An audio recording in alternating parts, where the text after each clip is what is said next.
Panuorin ng mabuti dahil ang babaeng ito ay nakikipag-usap sa isang Kristiyano patungkol sa pag-alis niya sa industriya nang bigla na lang sumulpot ang kanyang ahente at ipinakita ang tunay niyang kulay. It's gonna be on the TV show and you're in the background in Florida. I know, it's enough already. No, we just that's what I've been doing.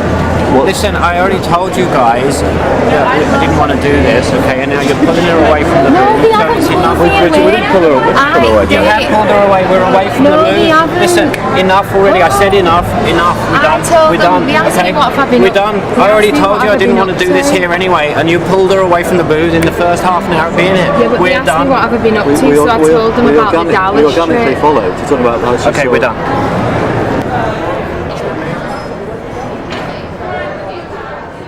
May ilang mga tao na karapat-dapat daw na bastusin ang babaeng ito. Kaya panoorin natin ito at hintayin ang ating reaksyon dahil hindi kaaya-aya ang ginawa ng lalaking ito sa babaeng ito. How old are you? I'm 33. How long have you been in the movies? 10 years. 10 years. You say that you didn't need to go into this business because you had two successful bookstores. I had 10. 10 bookstores. Yes. At 23 years old, folks, isn't this a wonderful country? 23 years old, you had 10. Where'd you get your money from? I started out with one store, very small. Mob and- didn't give you the money? Mob? Mob. No. I made Mob. I made my money working for Reynolds Aluminum Company, pulling on a production line, and And saved you made my enough money to buy 10 bookstores eventually. One at a time. One at a time. When did One you at a start time. buying the bookstores? When did you start When I buying? was 23. When you were 23. Yes. And you said you didn't I need to. started out small and I went into it. How old were you by the time you had your 10 bookstores? I was about 25. About 25. In 2 years, you Yes. grew by 1,000%. Yes. Isn't this a wonderful country? Yes, Isn't this a wonderful country? Are you familiar with the Mies Commission report? absolutely. You don't agree with anything that it says, huh? I don't agree with everything it has to say. How about, I'd much rather hear it from those people who have studied it than from someone who's laid down with everyone that they can find in a film. Much rather. We'll be back.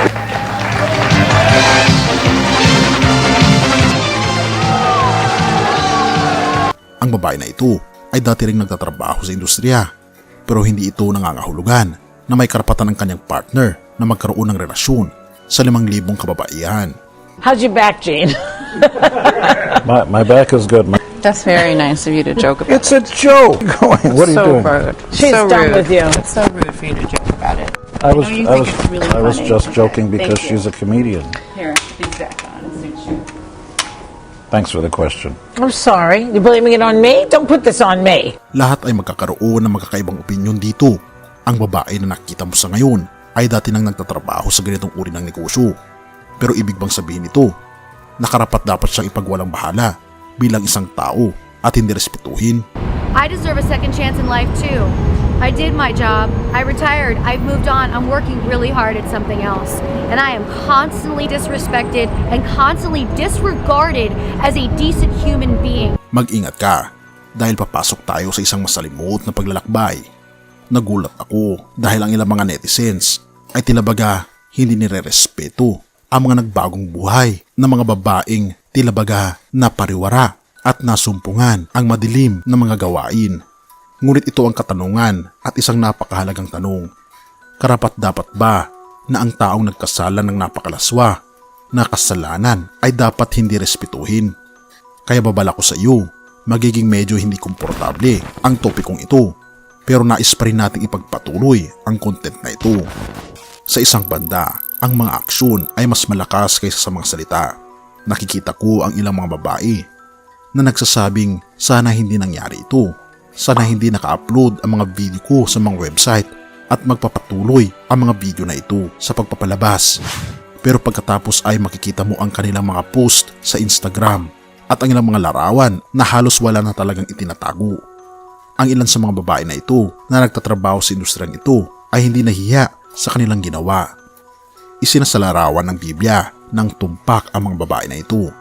Mga babae na ayaw magdusa, may matibay na mga noo at pagkatapos kumain, tatakpan ang bibig at sasabihing walang masama sa ginawa ko. May karapatang magkaroon ako ng opinyon dito. Bilang isang Kristiyano, naniniwala akong tinatawag akong mahalin ang lahat. Ibig sabihin nito, hindi ko binabaliwala ang kanilang makasalanang pamumuhay. Pero kailangan kong tandaan na sila'y bulag sa espiritual at tulad nating lahat. Kapag may bulag na tao sa loob ng iyong bahay at saka nadapa at gumawa ng isang masamang kalat, magkakaroon ka ng pasensya sa taong iyon dahil siya ay bulag. Katulad din nito, tayo ay dapat magkaroon ng pasensya para sa mga tao sa paligid natin na bulag sa espiritual. Kahit na sila'y nadapa at gumawa ng malaking kalat, kailangan pa rin nating mahalin sila dahil hindi nila nakikita ang liwanag na nakikita natin sapagkat sila ay nabubuhay sa kadiliman. Gusto ko lang ilabas ang aking damdamin sa inyo ngayon mga kaibigan. Lumaki ako sa isang ligtas na kapaligiran na may dalawang mapagmahal na magulang na nag-aalaga sa akin. Ngunit alam kong may ilan sa inyo na nakikinig at nanonood ng video na ito na hindi nagkaroon ng ganoon. May ilan sa inyo na hindi alam kung saan manggagaling ang susunod ninyong pagkain. May ilan sa inyo na lumaki sa masalimuot at sirasirang tahanan. At may ilan sa inyo na dumaranas ng mga bagay na hindi naman matutumbasan. Sa halip na ituro natin ang ating mga daliri at husgahan ang mga kababaihang ito at sabihin ano ba ang ginagawa ninyo, dapat nating tanungin ang tanong na bakit ninyo ginagawa ito. Ano ba ang makakapagpababa sa isang tao na ganoon na lang ang tingin sa sarili at pakiramdam niya ay wala siyang halaga kaya tinayaan na lang niyang gawin ng mga lalaking ito ang lahat sa harap ng buong mundo? Anong bagay ang magtutulak sa isang tao na gagawin ang mga ito? Sa puso ko'y naniniwala ko na dapat nating tignan kaso by kaso at naniniwala akong ang mga taong ito ay lumaki sa isang imahe sa kanilang isip na ang akala nila ay may halaga lang sila para sa isang bagay. Ang unang clip na pinanood natin ay nagpapakita na alam ng lalaking ito na siyang ahente at kasintahan niya kung paano kontrolin ang babaeng ito. Alam niyang paano siya manlinlang at kumbinsihin ang babaeng ito. At sa totoo lang, sila ay parang mga tupa na pinagkakitaan para sa pagpapakinabang ng iba. Narito pa ang isang tanong para sa iyo.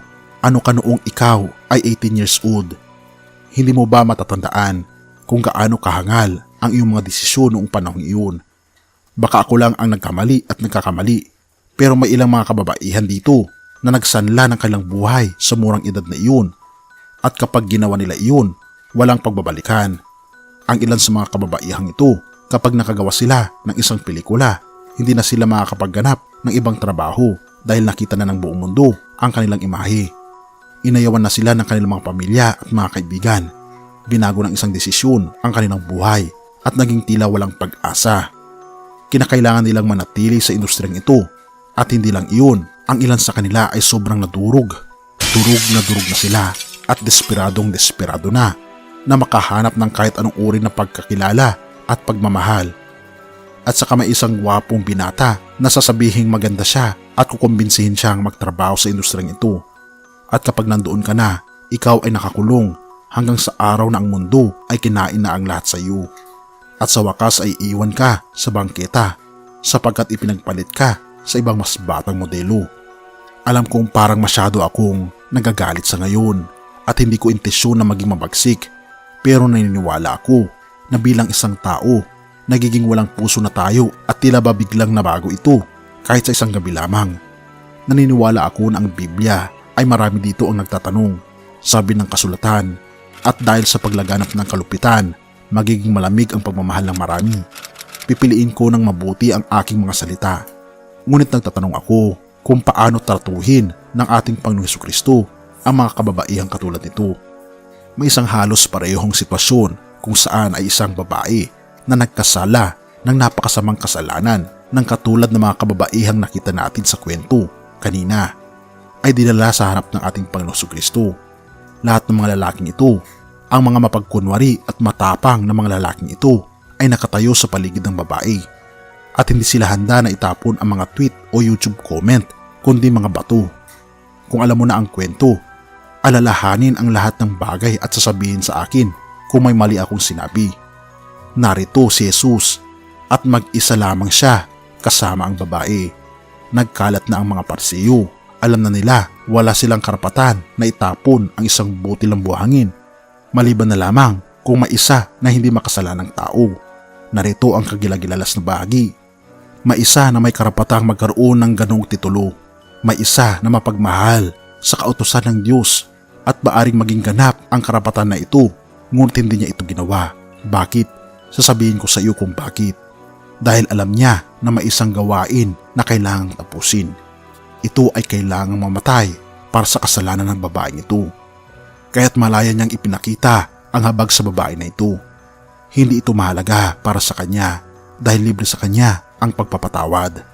Ngunit ito ay magkakahalaga ng marami para sa ating Panginoong Hesus. O kung nangyari talaga iyon, maisip mo kaya ang takot na mararanasan ng mga Pariseo? Ang mga lalaking naghatol sa lalaking ito harap-harapan. Makikita nila ang lalaking ito ay maaring totoo ang ipinapahayag niya na tunay siyang Diyos, na ang hinalaki na sumulat ng mga lituntunin ay magsasalaysay na rin sa akin at sa iyo, na ako'y isang makasalanan at hindi nararapat sa ibang bihag na mamuhay. Sa halip na ipakita niya ang puso na puno ng habag sa babae, hindi nila alam na nagtatakip siya ng mga tao sa pinagtatakpan niya ang kanilang mga pagkakamali sa pamagitan ng pagsulat sa alabok. Paano nga ba nakalabas ang ating Panginoong Jesucristo sa sitwasyong ito? Nagsimula siyang mag-drawing ng doodle sa lupa at depende kung ano ang kanyang isinulat. Hindi natin alam at hindi ipinakita sa atin ang kasulatan. May maraming mga ideya ang nagsasabi patungkol sa sulat na ito. Naniniwala ang iba na ang sinulat nito ay ang mga kasalanan ng mga tao na gustong bumato sa kanya. At alam ng ating Panginoong Hesus ang malulupit na Pariseo. Ngunit sobrang mahal niya ang mga makasalanan na kahit na ang iba ay kinukondena. Mahal ng ating Panginoong Diyos ang makasalanan, ngunit kinamumuhian niya ang kasalanan. Kaibigan, katulad ng babaeng ito, nais ng ating Panginoong Diyos na ipabatid sa bawat isa na tayo ay sobrang makasalanan. Wala tayong karapatan na mamuhay sa langit na bayan. Ngunit dahil sa pag-ibig ng ating Panginoong Diyos na siya'y nabayubay sa krus, ipinakita niya ang pagmamahal habang tayo ay makasalanan. Roma 5 verse 8. Ngunit pinatunayan ng Diyos ang kanyang pag-ibig sa atin nang mamatay si Kristo para sa atin noong tayo'y makasalanan pa. Mga kaibigan, tunay nga na hindi binibilang ng ating Panginoong Diyos ang ating mga kasalanan sapagkat labis niya tayong iniibig. At dahil dito, nabayubay siya sa krus, nagpapahiwatig na ang lahat ng ating mga kasalanan ay napatawad na niya. Ang nais lamang ng ating Panginoon ay hingin natin ng kapatawaran ang ating mga pagkakamali.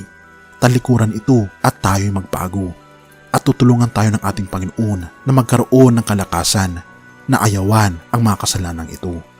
Purihin ang ating Panginoong Diyos at salamat kaibigan sa iyong panonood. Tayo'y manalangin.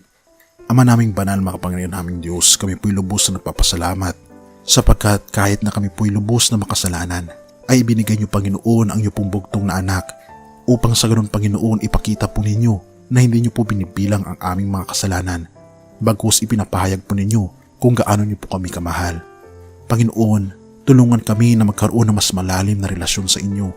Makilala po namin kayo ng higit pa at nais po namin Panginoon ipasakop ang aming buong pagkataong makasalanan sa inyo mula ngayon at magpakailanpaman, at patawarin po kami at pakalinisin po kami sa lahat ng aming pagkukulang at pagkakasala pagkat ito ay aming samot hiling sa matamis na pangalan ng aming Panginoong Hesus.